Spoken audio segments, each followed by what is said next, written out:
My name is Adele Crane, and I found out I was being erased from my own life through a group text I wasn't supposed to read closely.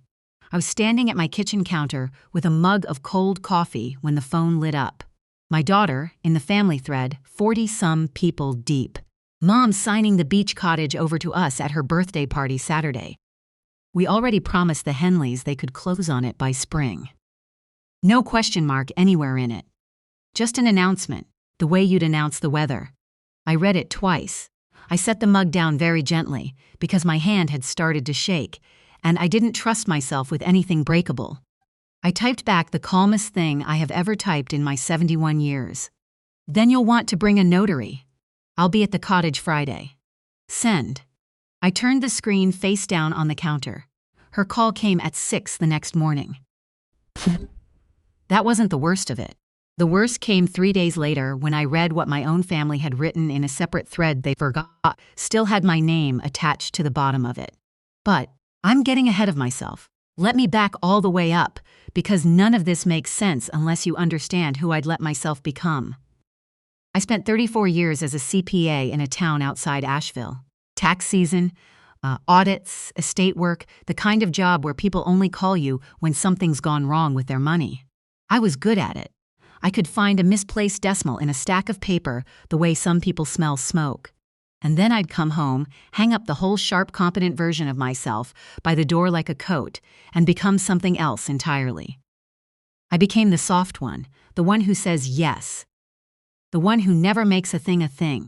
My own mother ran our household on guilt the way some people run a car on gas. A gift today meant a debt tomorrow. She kept a ledger in her head of every kindness she'd ever done, and she collected on it for 40 years. I promised myself, young, that I would never be that woman. So I overcorrected. I gave with both hands and I kept no ledger at all. I told myself that was love. I see now it was just a door I forgot to lock. My husband Russell passed 5 years ago this past October. Heart in his sleep, no warning.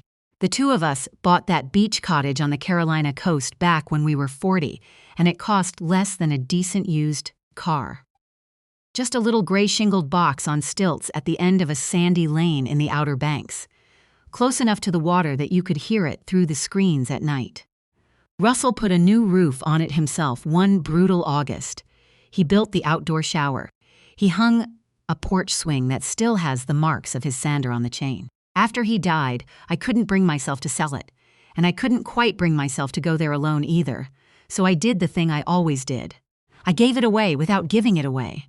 I let my daughter and her family use it. Every summer, long weekends, spring break, fall break, a stretch of July that always seemed to grow longer each year. My daughter is Sloan. Her husband is Garrett. They have my 2 grandchildren, Owen, who's 14 and built like his late grandfather, and Nora, who's 10 and still climbs into my lap like she's 6. I would lie down in traffic for those 2 kids. I want that understood before I tell you the rest. For 6 years, I kept paying the property taxes on that cottage. $8,000 a year, give or take, paid in full every November. No fuss, no mention. I carried the windstorm insurance and the flood insurance, both in my name, because down there on a barrier island, you'd be a fool not to. I had the HVAC serviced. I paid for the new water heater when the old one died over a Christmas. And I never once asked Sloan and Garrett for a dime, because asking felt like my mother's ledger, and I had sworn off that. Somewhere in those 6 years, the cottage stopped being mine in their heads. I watched it happen and I said nothing. It became our place at the beach. Garrett started calling the contractor directly about a deck expansion, like it was his to expand. Sloan posted photos with captions about our happy place, and I'd hit the little heart and feel something cold move through me that I refused to name. I told myself I was being generous, I was being invisible. There is a difference, and I learned it too late. What I didn't know until that text was that the island had changed under all of us. The little gray cottages on stilts were getting torn down and replaced with 6-bedroom rental mansions. A developer named the Henleys. I'd find out later they were a flipping outfit, not a family, had been buying up the lane parcel by parcel. And our little box, on its deep lot, 2 rows back from a public access, was suddenly worth more than the house I actually live in. A lot more.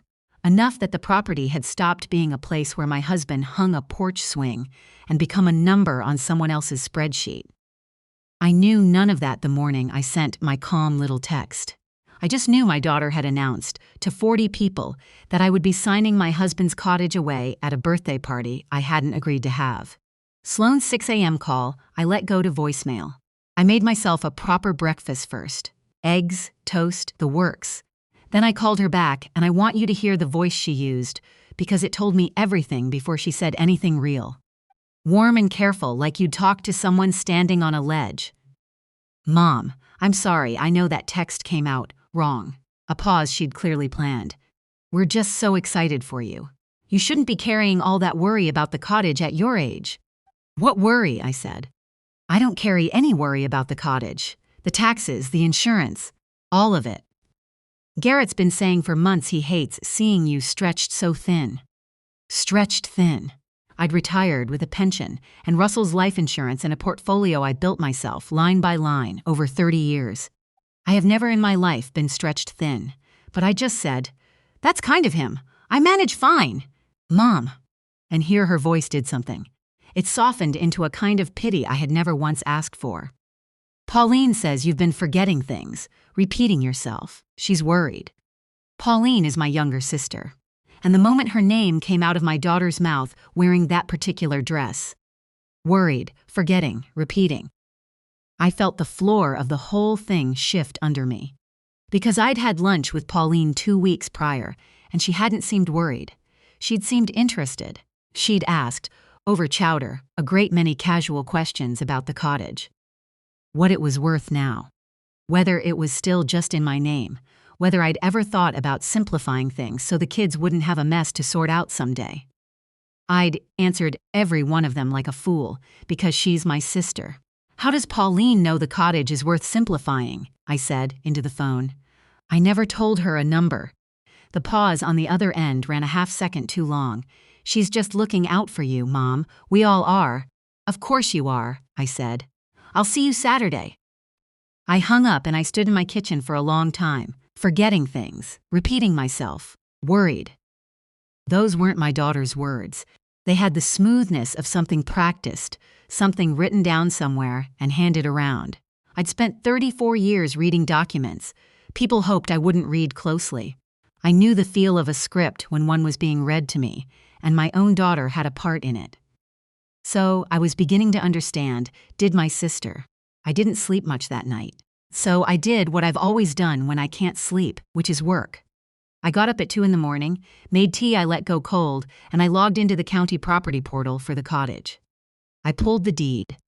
Sole owner, my name, clean as the day Russell and I recorded it.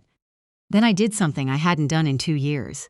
I opened the family group thread and I scrolled, slowly, all the way back through 6 months of birthday invites and turkey emojis and prayer hands, reading it the way I'd read a client's books when I suspected someone had a hand in the till, and I found it.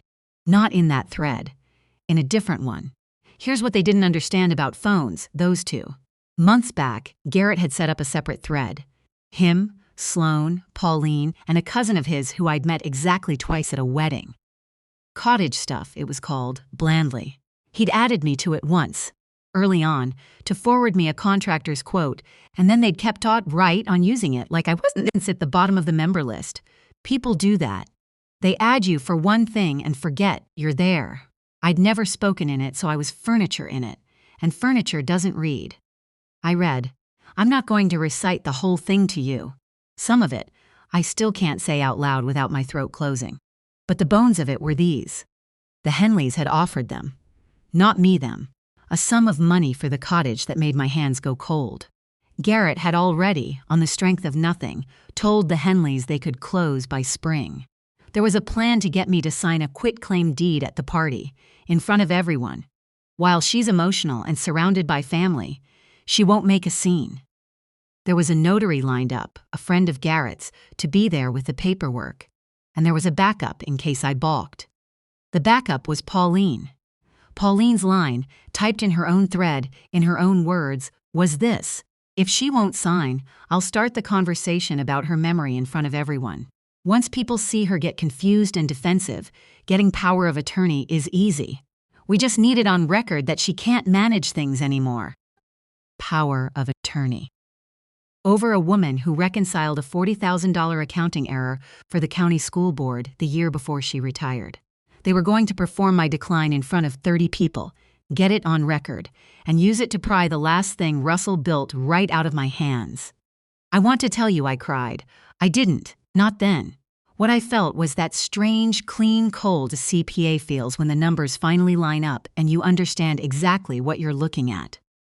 The ache I'd been carrying for 6 years, the one I kept calling generosity, found its location at last. It had a name and an address. It was sitting in a thread called Cottage Stuff, and it had my own sister's name on it. I closed the laptop. I did not reply to a single message. I went to bed and, for the first time in a week, I slept like a stone. The next morning, I made 2 phone calls before 9. The first was to a woman named Harriet Vance, an estate attorney I'd referred clients to for 20 years and trusted more than most of my own relatives, as it turned out. I told her everything. She listened without interrupting, which is its own kind of love. And then she said one sentence that I've thought about every day since. Adele, the cleanest thing you can do isn't to fight them over the cottage. It's to put it somewhere they can never reach it again, and then let them find that out for themselves. The second call was to set up an irrevocable trust. We did it quietly, over the following 10 days. I deeded the cottage, my cottage, free and clear, sole owner, into an irrevocable trust for the benefit of Owen and Nora, each to take their share at 25, with a corporate trustee so that no relative could ever lean on a person to bend it. The day Harriet recorded the new deed at the county, and the cottage passed out of my personal name and into the trust, I felt something in my chest unclench that had been clenched since the morning of that text. There was now, legally, nothing loose left for anyone to make me sign. You cannot quitclaim what you no longer hold. You cannot get power of attorney over a cottage that isn't yours anymore. The thing they'd built their whole plan around had quietly stopped existing while they shopped for a notary. But I didn't tell them that. Not yet. I let them keep their party. Because here's the part of me I'm not proud of and won't pretend away. I wanted them in the room. I wanted Pauline mid-sentence about my memory. I wanted Garrett's notary friend with a pen uncapped. I wanted 30 people leaning in to watch the confused old woman cave, and I wanted to be the one to tell them, in my ordinary indoor voice, exactly what they were really looking at. So I asked 2 people to come to my birthday party as my guests. The first was Harriet. The second was a woman named June Okafor, a title officer I'd worked alongside on 100 closings over the years, sharp as a tack and steady as a tide gauge. I asked June to bring a clipboard and to be, in her words, boringly professional. I told her there'd be a notary there who thought he was running the show and that I'd like her to gently let him know how a real transfer works. She laughed and said she'd been waiting her whole career to be the surprise at a party. Saturday came bright and cold, that thin gold light you get on the Carolina coast in late fall. They decorated the cottage. There were balloons on the porch swing Russell built, which I'll admit landed like a small slap. 30-some people, paper plates, a sheet cake with my name on it in blue gel. Cousins I barely knew. 2 of Russell's old golfing friends, who I later realized had been invited specifically as witnesses to whatever they thought was about to happen. Garrett's notary, a nervous young man in a sport coat, hovering near a side table where I could already see a leather folder, and a very good pen laid out like a place setting. Sloan met me at the steps and hugged me too long. "Happy birthday, Mom," she said into my ear, and I heard the tremor of someone whose plan is about to pay off. Pauline kissed my cheek and held my face in both her hands and said, "You look tired, sweetheart," loud enough for the porch to hear, and I understood she was laying her foundation in front of an audience, brick by brick. I just smiled and said, "I feel wonderful, actually. Sharpest I've been in years." They sat me at the head of the long table on the deck, the water flat and silver behind me.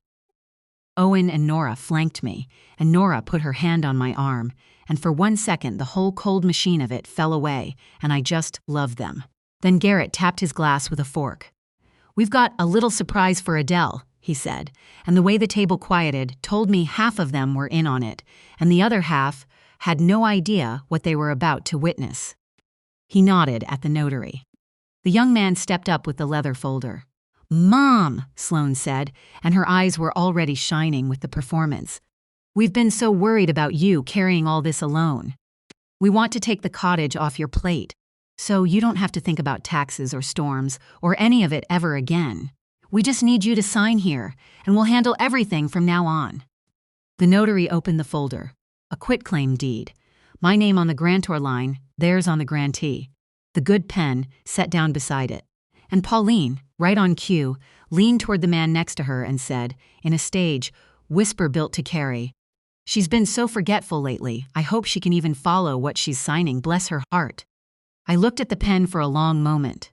I let them have it, that moment. I let Sloane exhale and Garrett's shoulders drop and Pauline's mouth curl up at the corner. Then I reached out, and instead of picking up the pen, I turned to the side table.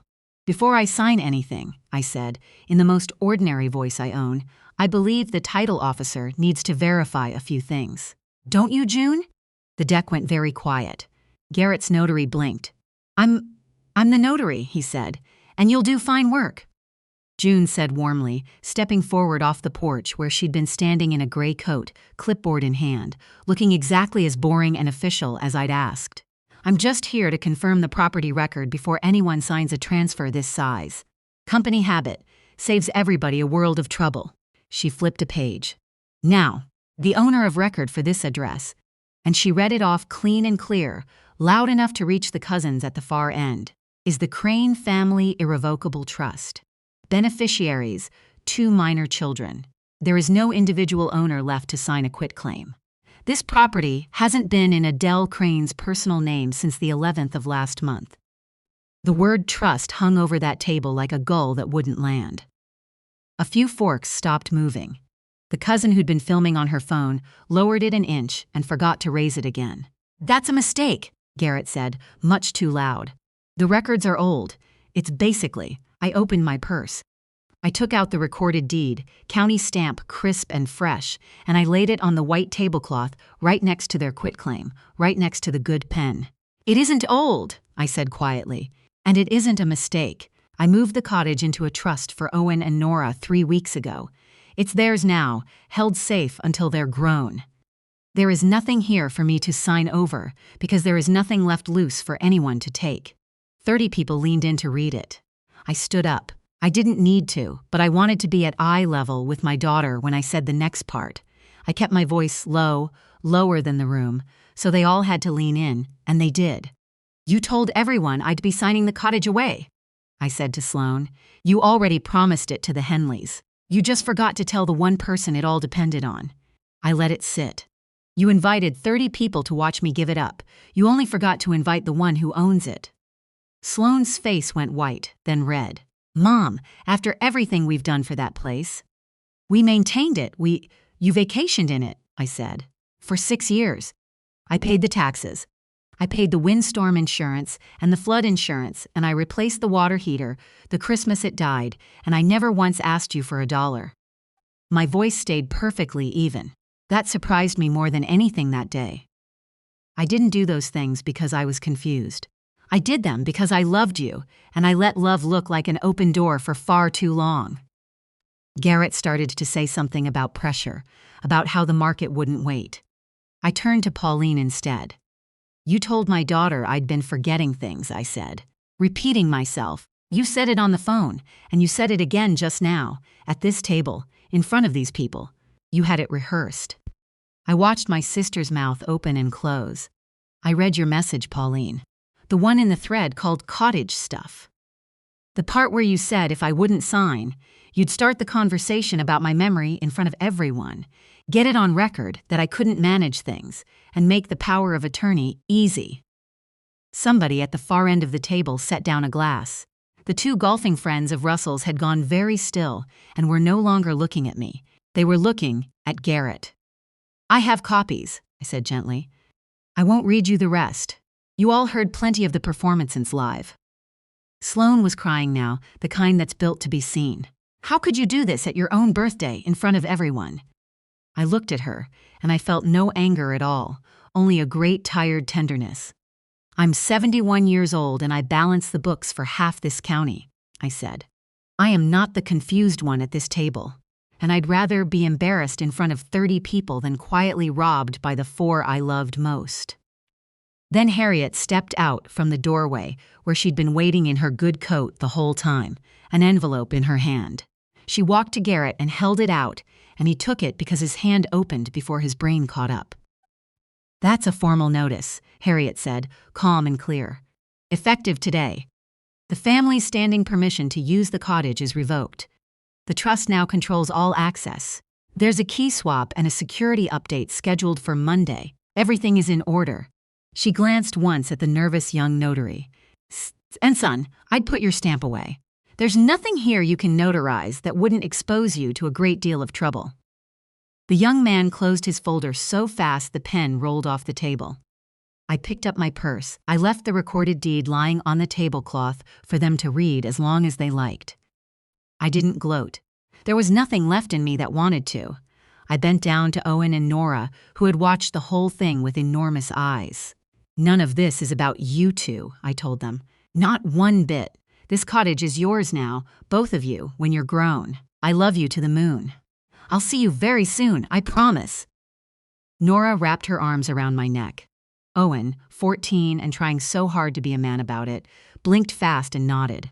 I straightened up and spoke to the rest of the deck, easy and plain. There's a beautiful cake with my name on it, and somebody paid the caterer. Please, stay, eat, enjoy the water. It's a gorgeous day. I let myself smile. I'm at peace, which is more than I can say for the spring you all planned. I thanked June at the steps and squeezed her hand. 20 years of closings, and she'd handed me back my own house without raising her voice once. Then I turned to the people still frozen at the table, and I said the last thing I'd come there to say. I'll be at the cottage through Sunday. Alone. The way I should have let myself be a long time ago. I walked down Russell's steps, past the porch swing, with the marks of his sander still on the chain, and I drove back up the sandy lane with the windows down and the cold salt air pouring in. Behind me, 30 people sat at a table I'd paid for, by a cottage they could no longer touch. In a silence I had finally chosen instead of swallowed. They were out of the place by Monday. The security update saw to that. The Henleys never closed on anything, because there was never anything to close on. Garrett's notary friend, I heard, lost his commission after the state board had a look at what he'd nearly put his stamp on. Pauline called me twice in December. The first time to apologize, in the loose, slippery way of a person who's sorry she got caught. The second time, when that earned her nothing, to ask whether she might be due some share of things, given she was my only sister. I told her there was no share. There never had been. There would be no more calls. I haven't heard from her since, and I sleep just fine, which surprised me. I thought losing a sister would feel like losing a limb. It felt more like setting down a bag I'd been carrying so long I'd stopped noticing the weight. Sloane took longer, months. She never once said she was sorry, not the real kind. She said she'd been under a lot of pressure, which is a very different thing wearing sorry's coat. I let her keep her version. I didn't need a confession. I needed her to learn where the line was, and now she knows. The line is bright and it holds. But I kept the grandchildren. That was the thing I'd been most afraid of losing, back at that kitchen counter with the cold coffee. I pick Owen and Nora up every other Saturday. We go to the cottage sometimes, the 3 of us, and Nora finally learned to bait her own hook off Russell's dock, and Owen is taller than me now and pretends not to like the porch swing while he sits in it for an hour. We don't talk about that birthday. We don't need to. I still go to the beach. I want you to know that. I'm not bitter, and I never stopped loving the family I have left. But I go now because I choose to, not because I'm summoned, and there's a whole ocean of difference between those two things, and it took me 71 years to wade into it. The cottage stayed in trust. My name stayed on everything that was ever mine to begin with. I didn't stop being somebody's mother and somebody's grandmother. I just stopped being the door everyone walked through without knocking. If there's one thing I'd hand you across this table, it's this. Kindness with no boundary around it isn't love. It's just a lock you left open. And one day, somebody you trusted is going to test the handle. Lock your door. You can still let the right people in. You just get to be the one who decides. That's my story. One text, one quiet trust, one name on a deed that finally meant what it said.